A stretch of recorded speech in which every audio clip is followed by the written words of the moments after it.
on parle tout le temps, l'être humain, c'est que des muscles. Déjà, à partir du moment où on a commencé à te parler de chaîne musculaire, tu es là, ouais, qu'est-ce qu'il parle, lui?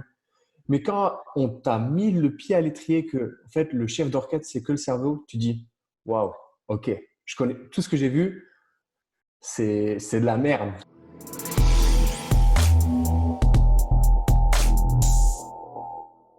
Bienvenue sur le podcast Upside Strength, la ressource numéro 1 en Suisse pour toutes choses fitness, prépa et performance. Aujourd'hui, j'ai la chance de recevoir Sébastien Zimmer. Sébastien est diplômé d'un master en sciences du sport et en préparation physique. Il est spécialiste en posturologie et travaille notamment en collaboration avec le laboratoire de recherche en neurosciences SEMOLA, Sensory Motor Lab de Lausanne. Merci d'avoir accepté mon invitation, Seb. Merci à toi pour l'invitation. Ouais, je veux dire, ça a commencé avec toi la semaine passée qui m'a invité sur ton Instagram Live. Donc, comment ça se passe, toutes ces petits interviews que tu fais chaque jour depuis presque une semaine et demie maintenant? Ouais, c'est ça. Écoute, ça va faire 15 jours maintenant. Aujourd'hui, ça va faire exactement 15 jours. Alors, c'est parti d'une idée, on va dire, totalement folle, dans le sens où l'idée pour moi était d'optimiser, on va dire, le temps de confinement par rapport à ce Covid-19. Et l'idée pour moi, ça a été de proposer à chacun, on va dire, des lives avec différents professionnels, que ce soit en prépa physique, en posturologie, en coach online, etc. Et l'idée, c'est proposer des lives, un peu les visions de chacun, les parcours de chacun et les spécialités de chacun. Donc voilà. Ok, Mais ça se passe bien, plus de temps que prévu, mais c'est bien pour le moment. 15 jours d'affilée, donc c'est top. ok, donc félicitations là-dessus et puis continue parce que c'est vraiment cool. Donc maintenant, on va inverser un petit peu les rôles. C'est à moi de te C'est demander ça. de parler de toi. Donc, est-ce que tu peux nous parler de ton parcours professionnel et comment tu es arrivé à devenir coach préparateur physique? C'est ça. Alors, moi, je suis footballeur de base, quand j'étais jeune, d'antan, on va dire. Donc, j'ai toujours été baigné dans le sport, donc notamment le foot. Et puis, par la suite, quand j'ai fini mes études, donc en France, pardon. Donc, quand j'ai fini mon lycée, il fallait que je trouve une orientation. Donc, forcément, STAPS, donc sciences et techniques des activités physiques et du sport. Et donc, je suis parti sur une licence sportive, entraînement, sport et santé. Et puis, une fois que j'ai fini ma licence, j'ai pris goût à tout ça. Et du coup, je suis parti sur un master parce que j'ai toujours pris goût. Alors, le master a été un petit peu un coup dur dans le sens où c'était très, très, très théorique. Et moi, j'étais quelqu'un de très, très pratique. Du coup, je me suis un petit peu perdu, on va dire, dans le sens où ça ne me plaisait pas plus que ça. Mais avec du recul, maintenant, je dirais que j'aime beaucoup la théorie. Donc c'est un petit peu les deux. Donc, j'étais préparateur. Donc, c'est vraiment par rapport à en tant que pratiquant que j'ai commencé à aimer le sport, donc le foot. Et ensuite, naturellement, je me suis mis en coach foot et ensuite prépa physique foot, où j'étais quand même à des niveaux quand même assez convenables en France. Ouais. Et puis, je suis parti en Suisse. Maintenant, il va y avoir 3 ans. 3 ans, je suis arrivé en Suisse, donc Suisse romande de Lausanne. Donc maintenant, j'habite Vevey. Et puis voilà, et puis j'ai toujours continué à vouloir développer ce côté prépa physique, mais à mon sens, il y avait beaucoup de manques dans tout ce qui était le coaching et la prépa physique, et notamment dans tout ce qui était l'apprentissage moteur. Et c'est pourquoi je me suis tourné vers la posturologie et tout ce qui était, on va dire, les patromoteurs et tout ce qui était neuro. Ok, Si ça explique un petit peu. ouais, ouais, très intéressant. Et donc, pour ceux qui connaissent pas trop, tu peux parler un petit peu de la posturologie, de ce que c'est et comment ça s'applique au sport en général et ensuite plus spécifiquement à la préparation physique. Ouais. Alors, la posturologie, qu'est-ce que c'est? On va dire, au sens classique du terme, c'est l'étude du système tonique postural, c'est-à-dire la manière dont tu te tiens. D'accord? Donc, toi, tu vas te tenir d'une certaine manière. Moi, je vais me tenir d'une certaine manière. X va se tenir d'une certaine manière. Mais cette manière dont on se tient, c'est pour lutter contre la gravité. Lutter contre la gravité, ça demande un certain coût énergétique. C'est-à-dire que, par exemple, moi, ça demande un certain coût pour me tenir debout, toi un autre, X un autre. Et pour certains, ce coût, il est plus ou moins optimal. On va dire, si ce coût il est trop important, ça va avoir des fuites d'énergie, des dépenses d'énergie qui seront plus augmentées, qui sera néfaste, on va dire, pour la performance, aussi bien pour la force, pour la stabilité, que pour tout ce qui est au niveau gestion corporelle ou apprentissage moteur. Et donc, Au sens strict du terme. pour toi, la posture, ça commence par quoi? C'est quoi le point central de la posture? Le point central, on va dire, alors posturologie, ça s'imbrique vraiment dans la thématique des neurosciences, d'où on va dire ma collaboration avec le laboratoire de neurosciences. On va dire dans la posture, ce qui est régi, on a toujours pensé que c'était l'oreille interne. C'est-à-dire que la manière dont tu tiens, ça dépend de l'oreille interne. C'est-à-dire que tu vas parler des fois à des médecins, ils te parlent de posture, ils vont tout de suite te faire comme ça, l'oreille interne. Or, les récentes recherches ont montré que c'est surtout l'axe visio-podal, c'est-à-dire que la posture que tu vas avoir va être dépendante notamment de deux facteurs, le capteur oculaire et le capteur podal, donc l'axe visio-podal, dans un sens ou comme dans l'autre. Par la suite, donc ça, c'est comment tu vas tenir. Mais ça, c'est quelque chose qui s'est imbriqué, qui s'est, on va dire, créé durant ton enfance, notamment entre 0 et 2 ans, pour voir assez large. Et c'est surtout tout le système sensoriel qui va être développé durant cet âge-là. Donc, le système vestibulaire, donc l'oreille interne, le système tactile, le système proprioceptif. Et après, par la suite, on aura tout ce qui est pied et œil. Donc, voilà. Donc, en fait, on est sur un système sensorimoteur dans le sens où c'est le sensoriel qui va dicter ton moteur. Donc, tous les déficits que j'ai pu voir, moi, justement, en prépa physique, en coaching, en posture, part à la base d'un déficit, on va dire, sensoriel. Ok. Quel est le rôle de la respiration dans la posture? Indispensable. On va dire la posturologie, comme moi je la conçois, c'est vraiment basé sur le développement ontogénétique, c'est-à-dire sur le développement de l'enfant. Le développement de l'enfant, il commence déjà in utero, déjà dans le ventre de la mère. En partant du principe que ta mère n'est pas suffisamment bougée pour X raisons, d'accord, grossesse difficile, etc. Tu nais, tu as déjà un déficit vestibulaire. Donc en gros, tu as déjà un certain déficit sensoriel qui va après, par la suite s'imbriquer sur des déficits moteurs. Mais en gros, tu peux rien, c'est parce que ta mère, c'est à cause de ta mère. J'exagère, c'est un petit peu ça. Mais à partir du moment où tu nais, une des premières choses que tu fais, c'est respirer. Donc, forcément, ça s'imbrique. Mais la respiration, à mon sens, c'est très important, mais c'est un peu secondaire par rapport au système sensoriel. Mais les deux vont se complémenter et vont optimiser tout le reste. Et donc, Si je réponds à ta question. de manière pratique, comment tu intègres ces aspects de la posture à l'agite dans un programme d'entraînement ou dans de la préparation physique avec des athlètes? Alors, moi, quand je suis quelqu'un en posturologie, c'est tout le temps un engagement sur le long terme, dans le sens où ce qui m'intéresse, c'est vraiment développer l'être humain de manière globale. C'est-à-dire, quand je dis global, c'est au niveau moteur, au niveau émotionnel, au niveau cognitif.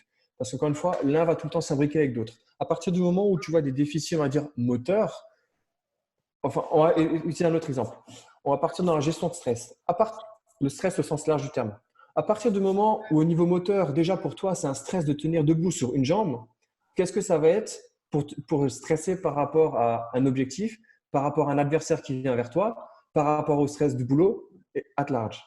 C'est toi ce que je veux dire. Donc en fait, les trois sont vraiment imbriqués. Moi, ma vision, c'est à long terme, c'est tout le temps développer l'humain à son potentiel maximal. Donc c'est pour ça que je ne fais pas de suivi sur 3 mois, entre guillemets. C'est du long terme. Parce que ce qu'on veut, c'est optimiser tout le haut d'une pyramide. En fait, on se base beaucoup sur une pyramide de développement du système nerveux et c'est le haut de la pyramide. Et c'est du stade 4. C'est tout ce qui est cognition, intellect et les habiletés motrices. C'est l'accès à ton cortex moteur, donc c'est les tâches les plus exécutives, les plus évoluées, on va dire. Mais avant ça, il y a plein d'autres choses qui se passent. Et moi, l'idée, on va dire, un être humain met plus ou moins, je dis bien plus ou moins, c'est une moyenne, 1 an pour se tenir debout. Donc, pour moi, un suivi, il faut le voir quand même sur le long terme, au moins plus ou moins sur 1 an. Ok, et donc tu parles des différentes étapes ou des différents niveaux au niveau de la pyramide de développement. Est-ce que tu C'est peux ça. parler de cette pyramide un petit peu plus et des différents niveaux et comment ils sont abordés? Ouais, c'est ça. En fait, tu as 4 stades de développement. On va dire que c'est vraiment au sens, au stade 1 de développement, c'est vraiment du sensoriel pur. Avec 3 piliers, tu auras le système tactile, tu auras le système vestibulaire, tu auras le système proprioceptif. Ensuite, toujours dans le stade 1, mais tu auras tout ce qui est visuel, tu auras tout ce qui est auditif, tu auras tout ce qui est gustatif et tout ce qui est olfactif. Ça, c'est du stade 1.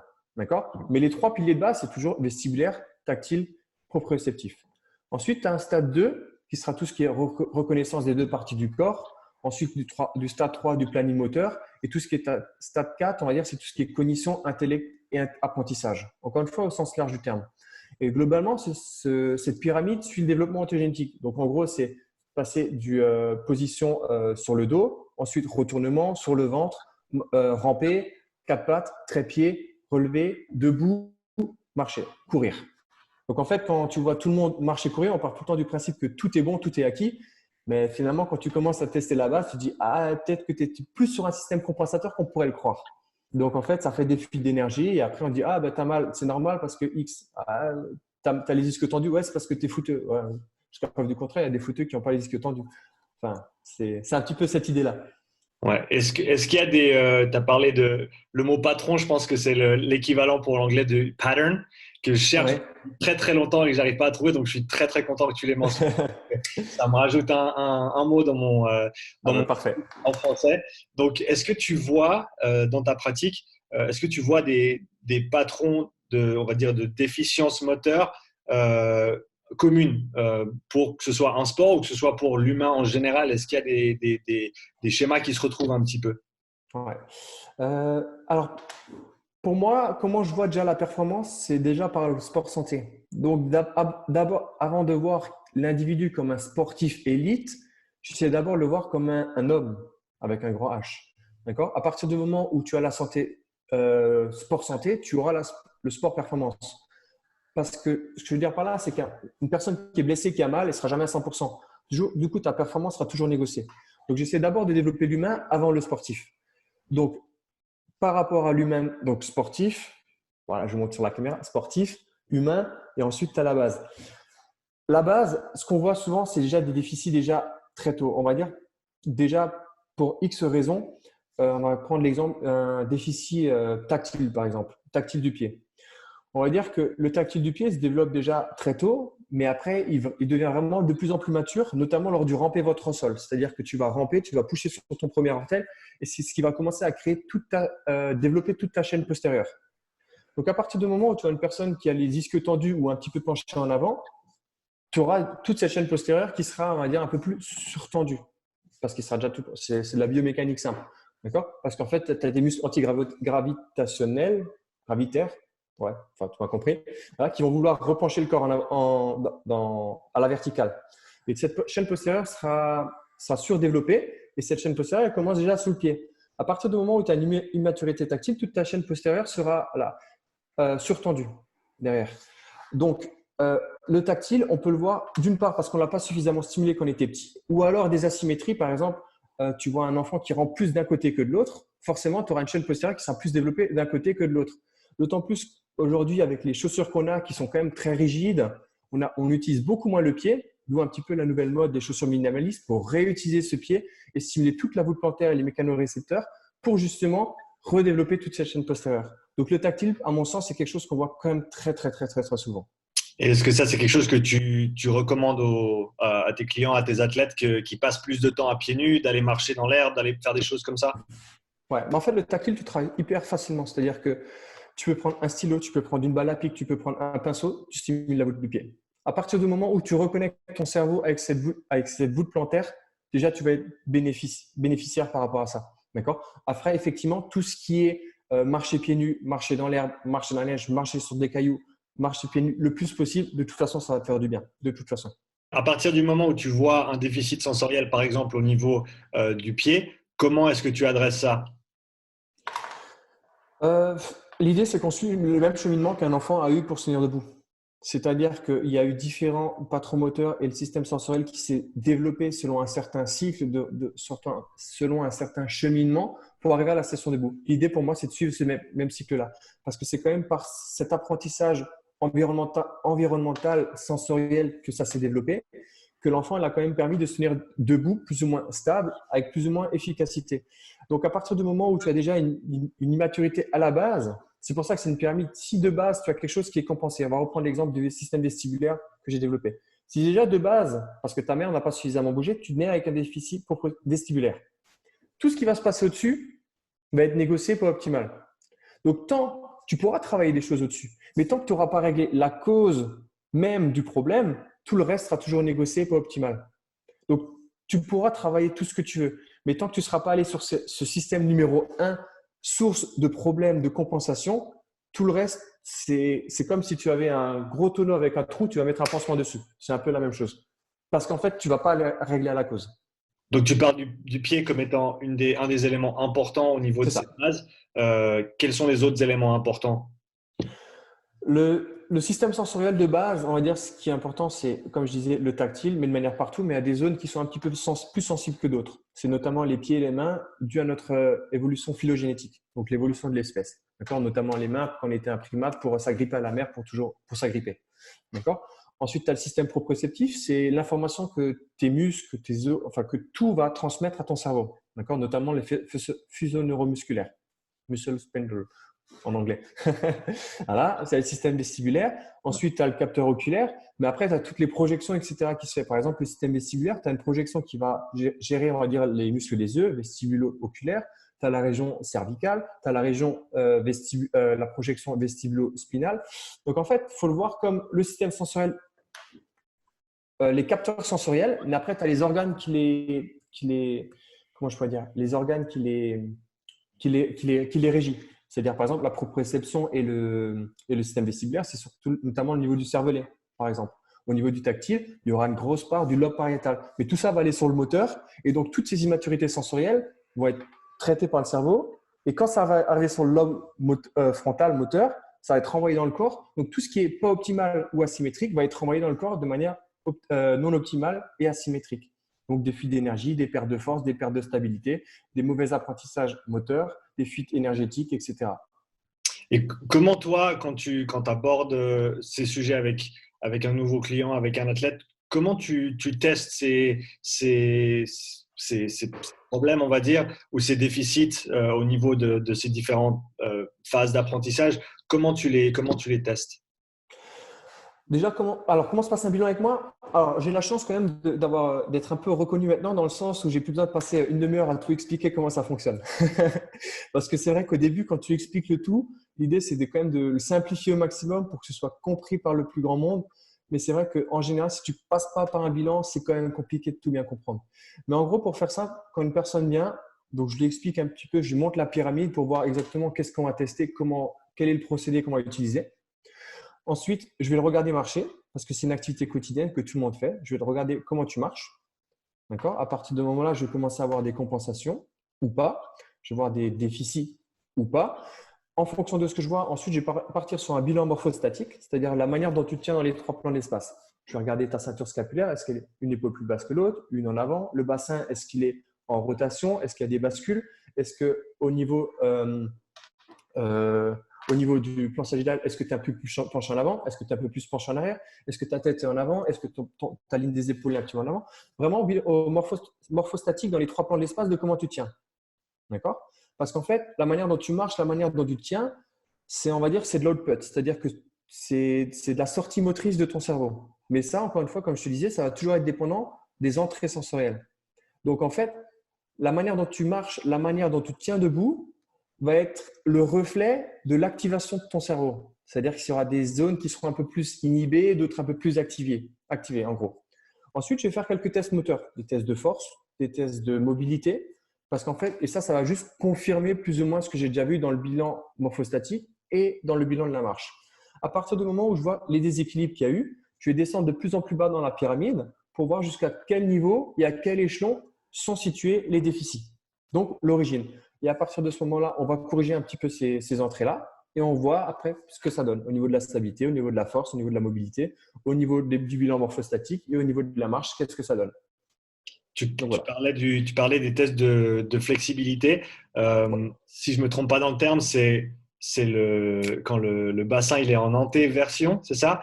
En fait, on a déjà. Est-ce que c'est juste de dire que les ischios ils sont déjà raccourcis de base, ce qui fait qu'on les sentirait plus tendus et ce serait plus difficile par exemple, faire un test de flexibilité dans ces conditions-là? C'est le bon terme que j'ai utilisé ou pas? Ça peut, mais je vais même aller plus loin. Vas-y. Pourquoi est-ce que ton bassin est comme ça? Mais l'idée, ça va vraiment à la cause, dans le sens où, je vais prendre l'exemple. Il y a une personne, à un moment donné, elle va faire un overhead press, donc développé militaire. D'accord?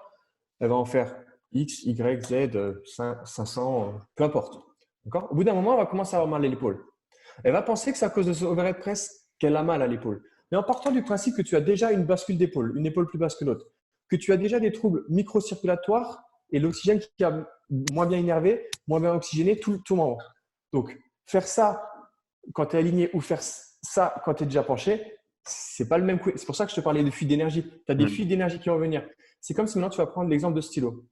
Tu vas porter ce stylo-là pendant, comme ça, 10 secondes, ça va. C'est facile. Mais si je te demande de porter ce stylo-là devant toi pendant 12 heures, ça va avoir certains coups. Et que tout de suite après, tu vas faire un développé militaire, tu vas avoir l'épaule. Mais ce n'est pas le développé militaire. C'est à cause que tu as porté 12 heures le stylo devant toi.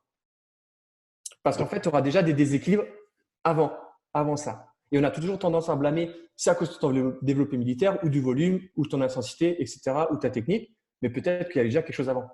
En fait, la douleur, c'est juste la manifestation, c'est un symptôme de ce qui se passe à un niveau plus bas ou avant, en fait. Ouais. Bon, alors, la douleur, c'est quand même un phénomène quand même assez peu compris, on va dire, de manière générale. Tu veux que je développe un peu ce que c'est la douleur ou pas? Vas-y, ouais, ouais. Ouais. En fait, le cerveau, il a une seule mission, c'est la survie, survivre. C'est la seule chose qu'il a à faire. Toutes tes restrictions de mobilité, de force ou quoi que ce soit, c'est basé sur cette même survie. Ça veut dire qu'à un moment donné, je vais prendre un exemple de test de mobilité, d'épaule. Oups, pardon pour les écouteurs, c'est les aléas du direct. Tu vas faire ce mouvement-là. Tu vas lever, tu vas avoir une douleur. Pourquoi tu as une douleur? En fait, c'est juste un signal que ton cerveau il va envoyer ici pour dire je te mets une douleur pour éviter que tu ailles plus loin parce que tu risques de te faire beaucoup plus mal ou avoir une lésion tissulaire. En fait, la douleur, c'est juste un signal d'alarme pour dire que quelque chose ne va pas. Donc, n'y va pas parce que tu peux avoir une lésion tissulaire qui sera encore plus grave. La douleur, c'est quelque chose de très difficile à comprendre. Je prends l'exemple. Tu marches au bord de la route, tu te tords la cheville, il y a de fortes chances que tu aies mal. Je prends le même exemple. Tu marches au bord de la route, tu te tords la cheville, il y a un bus qui vient vers toi, il y a ta vie qui est en jeu. Question de survie, tu n'auras pas mal à la cheville. Tu traverses la route et après seulement, tu risques d'avoir mal à la cheville. Parce que c'est toujours basé sur ce même principe de la survie en numéro un. Et c'est pour ça qu'à partir du moment où tu as les bonnes informations, la bonne interprétation de la réalité, que la survie, elle est loin, qu'on va pouvoir se consacrer à la performance sportive. Est-ce que certaines déficiences au niveau postural viennent d'un déficit de contrôle ou de force de la ceinture abdominale? Alors, il y a toujours le côté. Alors là, je pense qu'il faut quand même distinguer tout ce qui est, encore une fois, santé, performance, dans le sens où la performance, on cherche tout le temps à optimiser au maximum. Santé, on va chercher quand même un gradient qui est un petit peu moins spécifique, plus général. Donc, je pense qu'à partir du moment où tu deviens vraiment, plus tu montes en niveau sport performance, il va falloir que vraiment que tu renforces à ce niveau-là. Mais ça rejoint à la même chose. À partir du moment où ton cerveau n'a pas conscience de cette zone-là, donc corps training, etc., il y a quand même la priorité numéro un, c'est vraiment le système vestibulaire, vestibulo-spinal, comme je te disais, c'est tout ce qui est les muscles proches de la colonne vertébrale. Si cela n'arrive pas à stabiliser la colonne, tout le reste sera compensateur et pas optimal. Donc en fait, tu seras tout le temps, tu n'arriveras jamais à recruter totalement ces muscles profonds de sangle abdominale pour qu'ils soient forts, parce que la priorité numéro un, c'est stabiliser la colonne. Et ça, c'est le rôle du système vestibulaire. Donc, pour moi, avant de travailler tout ce qui est core training, abdos, etc., tu passes d'abord par le système vestibulaire. Parce que c'est ça qui va te permettre de stabiliser toute ta colonne. Et ça va être transférable pour toutes les autres activités et toutes les autres activités sportives. Quel genre de personnes viennent te voir principalement pour ce travail de posturologie, justement? À la base, c'était que des sportifs. À la base, parce que, comme je dis, je suis préparateur physique de métier vraiment. J'étais vraiment que des sportifs, c'est-à-dire que j'incluais ça dedans. Mais après, par le bouche à oreille et par rapport aux problématiques qu'on va dire que tout le monde rencontre, c'est vraiment tout le monde. C'est-à-dire dans le sens où, numéro un, les sportifs, on va dire confirmés, ce que j'avais. Par la suite, j'ai commencé, c'est des sportifs, on va dire des gens du fitness, des gens du crossfit. Et par la suite, vu qu'ils voient les résultats, ils recommandent. Même des fois, j'ai des personnes sédentaires qui, par rapport aux échos qu'ils ont eus, vont commencer à venir me voir parce qu'ils ont toujours eu mal, qu'ils n'ont jamais compris pourquoi. Il y a des gens que j'ai vus, j'exagère à peine, hein, cas véridique, il y a des personnes qui viennent, ça fait 10 ans, elles font 2 à 3 séances de physio par semaine pendant 10 ans pour les mêmes choses. Je ne te parle même pas au niveau de… Ça peut être correct ce que la physio fait. Mais là, je parle juste au niveau d'éthique. À un moment donné, excuse-moi, si tu penses autre chose que de faire, il va avoir d'autres solutions. Tu vois ce que je veux dire? Ouais. Mais c'est pour ça que c'est vraiment de tout le monde, des personnes sédentaires aux sportifs beaucoup plus confirmés. Donc Et voilà. quand quelqu'un travaille avec toi, les retours que tu as en général après le travail de posturologie, justement, que ce soit pour un athlète ou pour une personne sédentaire, c'est quoi les retombées, on va dire?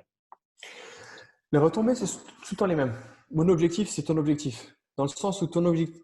Alors, sportif, c'est tout le temps optimisé. C'est je veux de la perf. C'est-à-dire qu'à un moment donné, tu vas faire un développé couché. Si tu vois que des fois, les résultats peuvent être très rapides, mais quand tu vois que sur 5 minutes d'activation sensorielle, tu peux gagner 5 à 10% sur ton bench, par exemple, c'est quand même cool. Tu vois, donc là, les sportifs, ils sont vraiment sur ça. Maintenant, pour les personnes sédentaires, très souvent, je dirais la majeure partie des cas, c'est je peux avoir mal. Parce que combien de gens aujourd'hui n'ont pas mal ou n'ont pas eu mal ou n'ont pas eu mal de toute leur vie? Mhm. On peut les compter sur le doigt d'une main. Ouais, Tout. Même avant, tu me le disais. il y a, il y a- C'est ça. il y a le dicton qui dit il y a deux genres de personnes dans le monde. Il y a ceux qui ont du mal de dos et il y a ceux qui l'ont juste pas encore eu, en fait. C'est juste exactement ça. Mais c'est ça. Et c'est pour ça que les personnes sédentaires. Mais moi, justement, je te disais, c'est tout le temps le voir à optimiser à long terme. C'est-à-dire que si une personne vient me voir, elle me dit, je peux avoir mal au dos, je dis, OK, c'est peut-être ton objectif, mais moi, je vais aller chercher plus loin. Pourquoi tu vas plus avoir mal au dos? Est-ce que c'est parce que tu veux jouer avec tes enfants? Et ça, pour moi, c'est beaucoup plus fort que plus avoir mal au dos. C'est-à-dire qu'à partir du moment où tu as plus mal au dos, OK, c'est bon, c'est réglé. Ouais, mais l'idée pour moi, c'est stabiliser le tout pour que ça ne revienne plus. Mais pourquoi tu veux plus avoir mal au dos? Puis après, tu dis, ah, c'est parce que c'est tout bête, mais j'arrive plus à faire mes courses. J'arrive plus à jouer avec mes petits-enfants. J'arrive plus à courir. Combien de fois j'entends, je courais ou je faisais des squats, puis on m'a dit que je pouvais plus en faire. OK. Tu vois? Et l'objectif, c'est pas que tu es plus mal. C'est que tu arrives à recourir. Tu arrives de nouveau à jouer avec tes petits-enfants. Tu arrives de nouveau à faire des squats. Tu arrives de nouveau à faire des développés couchés. Parce qu'avant, tu n'arrivais plus parce que soi-disant, tu avais mal à l'épaule. Parce que soi-disant, tu avais une chaîne postérieure où tu avais les épaules en avant. OK. L'idée, Et, c'est de redonner, on va dire, c'est vraiment aller au-delà des expériences, des espérances. Tu veux quelque chose, ok, je vais te donner plus. C'est ça. Mais c'est là où ça se différencie vraiment des sportifs. Eux, c'est de la perte. C'est-à-dire, je soulève 140, je veux 150. Ok, ça c'est cool. Mais c'est mesurable. C'est beaucoup plus mesurable. ouais. Et si tu devais décrire ta philosophie de coaching?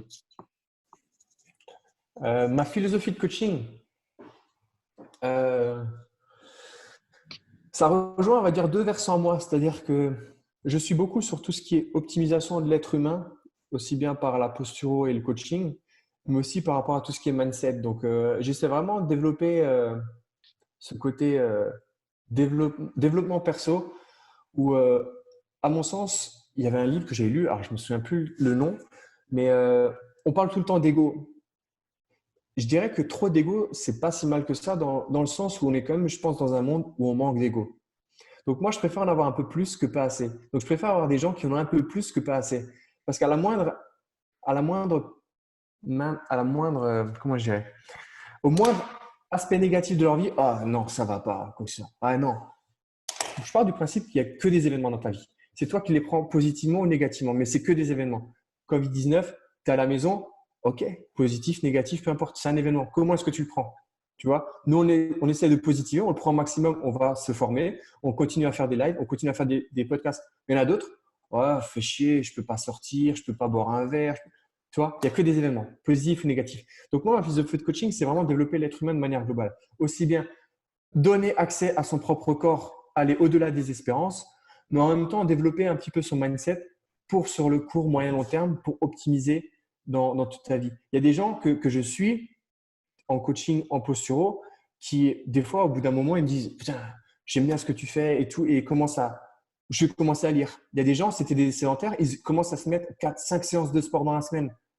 Alors là-bas, c'était des sédentaires qui ne bougeaient pas. Tu dis, ouais, tu changes vraiment l'impact de la vie des gens et ça, c'est beau. Et après, ouais, je vais monter un business. Tu vois, il commence à avoir l'âme de je veux prendre des risques. Je veux vraiment être au top. Je ne dis pas que tout le monde doit monter un business, tout le monde doit faire ça.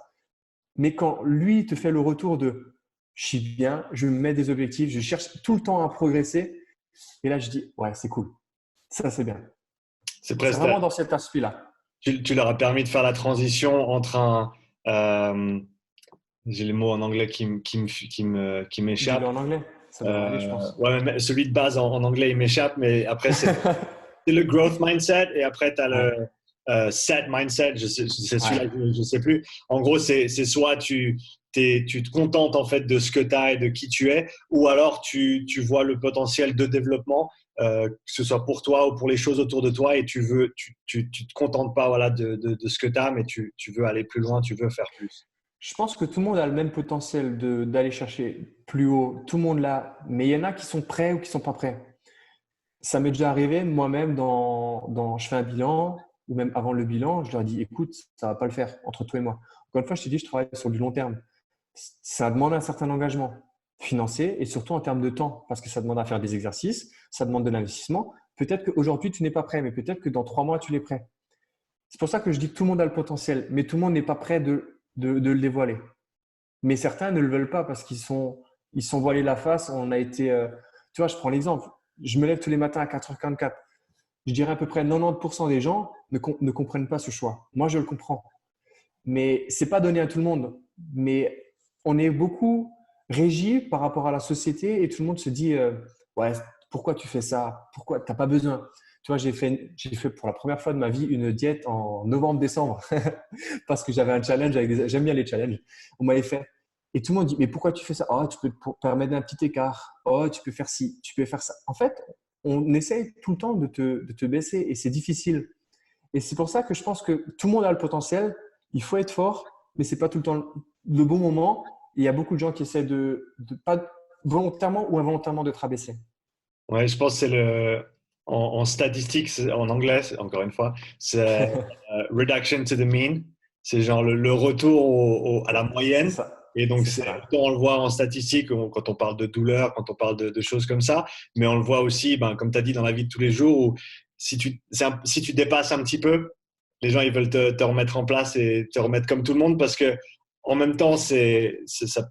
Je sais pas si ces gens-là, peut-être, ils projettent en fait sur toi ce qu'ils ressentent en termes de moi, j'ai peur de sortir C'est ça. de la boîte, du normal et de faire autre chose. Et donc, quand moi, je te vois le faire, je me dis, ah, putain, j'ai peur parce que moi, j'aimerais le faire, mais j'ose pas le faire. Donc, toi, il faut que tu reviennes ici, il faut que tu rentres dans la boîte, il faut que tu restes ici, il faut pas que tu ailles explorer, il faut pas que tu progresses, il faut pas que tu grandisses.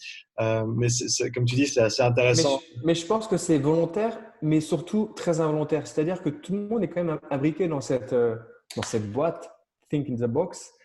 Et c'est presque normal d'être normal. Tu vois ce que je veux dire? Et Ouais. qu'à partir du moment où tu penses un petit peu différent, c'est peut-être justement, comme tu dis, la peur ou autre, mais tu n'étais pas normal. Tu vois ce que je veux dire? Ouais. Mais ouais, c'est difficile. Mais ouais, je suis d'accord. Si tu devais parler des gens qui t'ont influencé le plus dans la manière dont tu fais les choses, dont tu vois les choses, tu sais qui? Alors, ça tombe bien, on m'a posé la question il y a à peu près 3 jours de ça, donc du coup, j'ai un peu, j'ai un peu préparé. Donc, la première, c'est je suis quelqu'un de très, très, très curieux. C'est-à-dire, donc, je dirais tout le monde. Alors, celle-là, je vais un peu l'exclure, mais un peu tout le monde. Pourquoi? Parce qu'en fait, dès que quelqu'un poste quelque chose, bon, on est tous un petit peu connectés, dès que quelqu'un poste quelque chose que je ne connais pas, tout de suite, je vais chercher. Je vais chercher cette information, je vais essayer, pas de comprendre à fond, mais au moins comprendre un petit peu. Donc, tout le monde m'inspire un petit peu, dans le sens où tout le monde a des visions un petit peu différentes, voit dans des perspectives différentes, et dès que je vois quelque chose que je n'aime pas, je vais chercher. Donc, c'est un petit peu ça. Donc, tout le monde, mais ça, je ne vais pas la compter. Sinon, il y a vraiment mon mentor dans tout ce qui est neurologie fonctionnelle, donc Mathieu Boulet, qui a formé l'Institut IP, donc tout ce qui est patromoteur, etc. Mhm. Pourquoi? Parce qu'en fait, il me cherche tout le temps à être meilleur. Mais je pense qu'il ne le sait pas. Dans le sens où il y a trois modules de formation chez lui. Je les ai à peu près, le module 3, j'ai fait une fois, mais tous les autres, j'ai fait au moins 2 ou 3 fois. Et à chaque fois, je me dis, je travaille dessus, je travaille. Et à chaque fois que je le vois, je me dis, c'est bon, je vais lui tenir tête. Je le vois, je dis, OK, je comprends rien. Il parle, OK, je comprends rien. Je rebosse, je continue, je travaille. Et je le revois, je dis, OK, je comprends à nouveau rien. Et à chaque fois, en fait, il m'aide à être meilleur dans le sens où à chaque fois, je pense connaître et il te remet les pieds sur terre. Et en fait, à chaque fois, volontairement ou involontairement, il me tire vers le haut. Et du coup, ça, c'est vraiment une très grosse source d'influence. Pour moi, très positive. Ouais. En numéro 2, ma source d'influence. Parce que celle-là, je ne l'avais pas dit. Attends, la deuxième. Euh, Qu'est-ce que je pourrais dire? Je vais passer par le troisième tout de suite. Ça va Vas-y. faire rire. Mais Superman. Pourquoi Superman? Je pars du principe que tout le monde, à son échelle, peut aider les autres. Alors oui, il vient de Krypton, il vient de notre planète, mais je pense que tout le monde a le pouvoir en lui-même pour changer les choses, pour lui comme pour les autres, faire le bien un petit peu autour de soi. Alors oui, on ne te demande pas de sauver Metropolis ou tous les États-Unis ou la fin du monde, mais même, tu vois, par rapport au coaching, même aider la cliente qui est derrière toi pour perdre 10 kilos, tu lui as changé sa vie parce que tu lui as fait perdre ses 10 kilos. Tu as non pas seulement perdu ses 10 kilos, tu as changé son estime de soi, la manière dont elle se voit dans le monde et dont le monde la voit. Donc, c'est vraiment l'idée d'aider les autres. Voilà, par rapport à ça. Mm. Et la troisième personne, euh, j'ai le droit à un joker ou pas? Ce que je ne pourrais pas dire là. Le droit à un joker.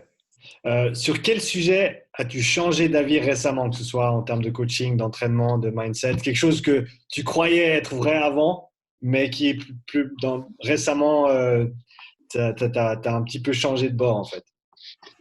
Ouf, ça c'est une question. Quelque chose où j'ai totalement changé récemment. Récemment, pour toi, c'est quelle Pas, échelle de pas temps? nécessairement récemment, mais bah, la plus récente, on va dire. Ça peut être il y a plus de temps que plus récemment, mais Ben, en fait, je vais prendre tout de suite directement mon premier pas vers la neuro, tout simplement. Parce que j'ai, dans mon background de master et de toutes les formations que j'ai, parce que j'en ai fait quand même, hein, certifiant tout nom, tout ce qui est online, etc. On parle tout le temps, l'être humain, c'est que des muscles. Déjà, à partir du moment où on a commencé à te parler de chaîne musculaire, tu es là, ouais, qu'est-ce qu'il parle, lui?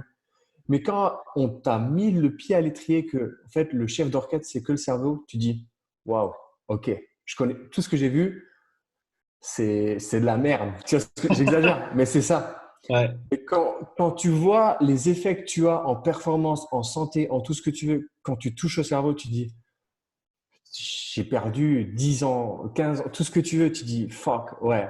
Ouais, ouais, pour moi, c'était vraiment mon game changer, c'était ça. C'est quand j'ai compris l'impact du cerveau, ça peut avoir sur la performance, sur la santé et sur toute ta vie au quotidien. Parce qu'encore une fois, on parle qu'au niveau moteur, mais tout va avoir un impact au niveau cognitif et émotionnel aussi. Donc, ouais, clairement. ouais. Ouais, c'était ça. Mon game changer, c'était ça. Ok. Cite une chose que tu aimerais voir plus souvent dans l'industrie du fitness. Du fitness dans les grandes chaînes, tu parles?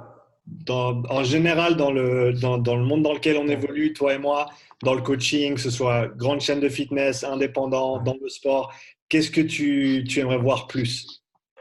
Bah justement, tu l'as dit, les chaînes indépendantes. Pourquoi? Parce qu'en fait, ils sont centrés sur des résultats. Je prends l'exemple, les trois quarts, si c'est pas pour citer 100% des chaînes fitness, c'est basé sur quel modèle, quel business model? C'est fais un abonnement, ne viens pas, ceux qui viennent prennent le moins de machines possible et le moins de résultats, comme ça vous pouvez continuer à venir et payer votre abonnement. J'exagère, mais c'est un petit peu ça. Alors c'est vraiment un tableau très très noir, hein, mais 90% des gens qui vont dans une salle, c'est un petit peu ça, pour ceux qui y vont. Ouais, c'est vraiment des résultats. C'est-à-dire que les gens, ils pensent, pour se donner bonne conscience, pour l'avoir travaillé dans des fitness aussi, hein, ils pensent que parce qu'ils ont pris un abonnement, ils vont avoir les résultats. Ok, mais ton abonnement, ça donne juste accès à la salle, mec. Tu n'as encore rien fait. Tu n'as pas soulevé un poids, tu ne sais pas comment faire, tu n'as jamais fait ça, et c'est pas contre toi. Je suis banquier, j'en ai rien à foutre des programmes d'entraînement, programmation et design. Je paye un coach, je le prends, il me fait. Et les gens, ils pensent que parce qu'ils payent leur abonnement, ils vont avoir les résultats. Parce qu'ils vont commencer à soulever des poids comme X à côté de moi, il fait, je vais faire comme lui, ben, je vais avoir les mêmes résultats. Ok, mais lui, il est passé par quel chemin? Est-ce que lui, c'est le modèle que tu veux? Je suis pas sûr. C'est vraiment ça. Je pense que les gens, ils pensent que parce qu'ils ont un abonnement, ils vont avoir des résultats. Et ce qui manque le plus, c'est des résultats. Et essaye de penser à un autre sujet, quelque chose que tu aimerais voir moins souvent dans le monde du fitness. Ouf, moins souvent. Moins souvent. Tout. Je vais me faire des ennemis, je pense, mais Vas-y, vas-y, envoie. ouais, enfin des ennemis, c'est pas grave. Je ne connais pas trop, c'est pas grave. Mais combien de fois tu vois? Alors, tu questionnes les gens, pourquoi tu fais ça? Donc cet exercice, ce programme, c'est parce que j'ai vu sur Instagram. Fuck. Je dis pas qu'il est mal ton exercice, mais dans quel contexte il a été pris cet exercice? Et je prends l'exemple, tu vas commencer à voir des trucs sur des hip thrusts, un pied sur beaux yeux, etc. Enfin des trucs. Ok, ça peut peut-être avoir son intérêt. Je dis pas qu'il est mal ton exercice, mais pourquoi tu le places en début de séance plutôt qu'en milieu, plutôt qu'à la fin? Et une fois que tu l'as fait cet exercice-là, quel est ton outil de progression pour dans un mois ou dans 3 semaines ou dans 2 semaines quand ton programme sera fini? Moi, je vais faire la même chose. Mais pourquoi? Mais parce que mon Instagrammeur, il l'a fait. Ok. Ouais, c'est ça. C'est les mauvaises influences. C'est-à-dire que il y a une mauvaise prise en conscience du contexte où tu vois les choses. Parce qu'en fait, sur Instagram, tu le vois comme je publie que ce que je veux. Je peux publier, tu vois, je vais filmer 10 mecs qui vont faire un squat. Il y aura un qui sera beau, je vais en publier qu'un qui sera beau. Parce que j'aurais publié ce que je veux. mais on n'aura jamais vu toute la progression qui a pu y aller pour arriver sur ce squat-là. Et les gens, ouais, mais il a fait ça. Ouais, ok, mais je vais faire pareil. Ce squat à 150, cool. Mais tu n'as pas vu toute la progression qu'il y a eu. Lui, ça fait 1 an qu'on travaille ensemble. On est passé par cette étape-là, par cette étape-là, par cette étape-là. Mais toi, tu veux tout de suite y aller alors que tu n'as aucune notion d'entraînement. Et qu'en plus, personne ne vient te corriger parce que tu as juste pris ton abonnement. C'est bien, tu es venu au fitness, mais tu n'as toujours rien fait. Donc, c'est l'exécution des exercices comme fin, on va dire, plutôt que l'exercice comme moyen d'atteindre d'autres objectifs avec un contexte qui est basé sur tes capacités individuelles, sur ce que tu veux faire, ce que tu peux faire, ce que tu voudrais faire dans le futur. Donc voilà, donc pas utiliser les exercices juste parce qu'ils ont l'air cool, Ouais, c'est ça. mais les utiliser et les intercaler au bon moment, au bon endroit pour atteindre tes objectifs. Mais il faut qu'il y ait une raison derrière d'abord. Il ne faut pas que ce soit juste « Ah ouais, je l'ai vu sur Insta et puis c'était cool, donc je vais essayer de le C'est faire ça. aussi. » Du contexte. Mais c'est pareil avec la neuro. Tu vois, il y a des exercices neuro qui sont super cool. Tu vois des fois des trucs avec des exercices de balle vraiment phénoménaux. Puis, tu vois, dans la pyramide, c'est quand même d'évoluer. Mais c'est très rare que tu vas voir des gens commencer à ramper ventre au sol. Tu vois, une des moyens pour stimuler le système vestibulaire, c'est que tu vas le stimuler. Donc, tu vas faire des rotations. Je crois avoir vu à peu près 0 vidéo sur Instagram, voir un mec comme ça. Tu vois, il a l'air, j'exagère, mais il a l'air con. Ouais. Mais tu les vois pas parce que c'est moins fun. Et les gens vont pas le faire et ils vont pas comprendre. Ils vont Ouais. préférer faire des trucs trop évolués, mais tu seras toujours noyé dans la masse parce que tu seras toujours sur quelque chose qui sera adaptatif. Et tant que tu ne seras pas allé à la cause, tu seras toujours sur quelque chose qui sera adaptatif. Si tu avais un ou des livres à recommander à des gens qui sont intéressés à en apprendre plus, que ce soit la neuroscience, la posturologie.